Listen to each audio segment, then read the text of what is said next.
Joining me now, a preview, the moderator of Saturday's event, Republican Congressman Steve King of Iowa. Welcome back to the show. Okay, I think the main thing that's different here is it's just two fellas. It's Herman Cain and Newt Gingrich. Why is that?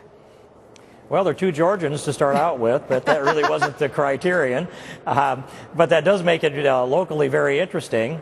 And it came about that way. And it's something that, I wasn't necessarily the person that generated this idea, but for all year long, I've been trying to encourage that there be Lincoln-Douglas style debates. So we wanted to do that in a couple of other locations and weren't able to actually make it happen that way. So I'm really looking forward to this. So this is recurrence back to history. In a Lincoln style debate, don't they talk forever at the start, like an hour? Are you going to do that? Well, yes, I never get tired of it, and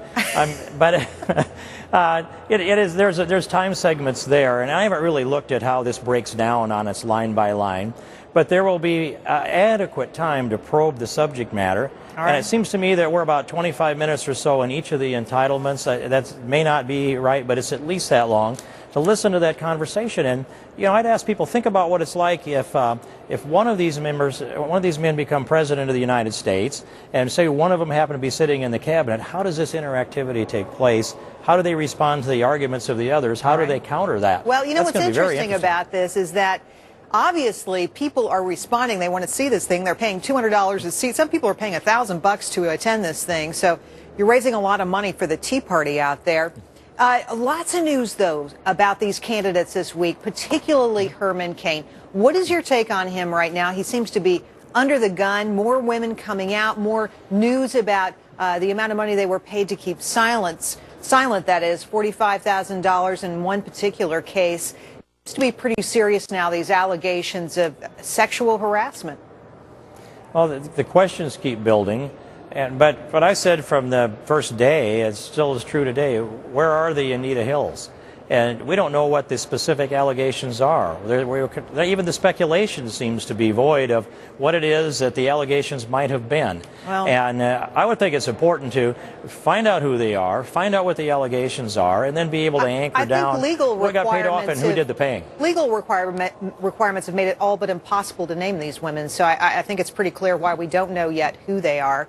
Let me take you to what we had hoped. We thought you were going to endorse somebody, and so far you haven't. Why is that?